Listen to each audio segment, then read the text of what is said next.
Maharashtra TV9 news, संकल्प सर्वसामान्यांच्या हिताचा। गेल्या काही दिवसांपासून पुण्यात गुन्हेगारीच्या घटनांमध्ये सातत्याने वाढ होताना दिसतेय।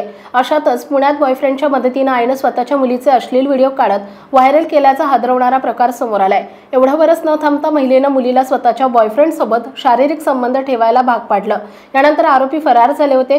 पीडित मुलीने पोलिसांना या सगळ्या प्रकाराची माहिती दिली। त्यानंतर पोलिसांनी आरोपी आई आणि तिच्या बॉयफ्रेंडला अटक केली आहे। पुण्यातील विवेवाडी पोलीस ठाण्याच्या हद्दीत 5 महिन्यांपूर्वी ही सर्व घटना घडली।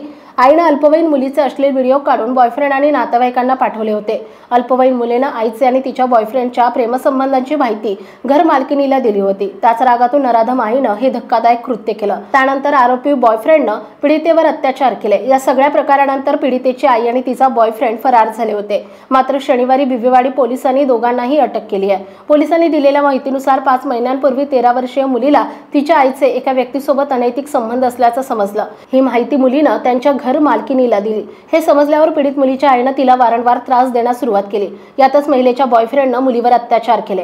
धक्कादायक बाब म्हणजे मुलीच्या आईने हा सगळ्या प्रकाराचा व्हिडिओ तयार केला।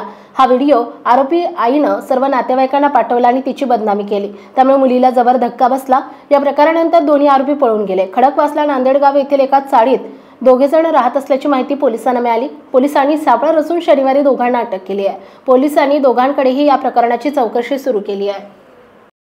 आपल्या परिसरातील महत्त्वाच्या बातम्या पाहण्यासाठी महाराष्ट्र TV9 न्यूज चॅनलला YouTube वर सबस्क्राइब करा आणि बेल आयकॉन प्रेस करा।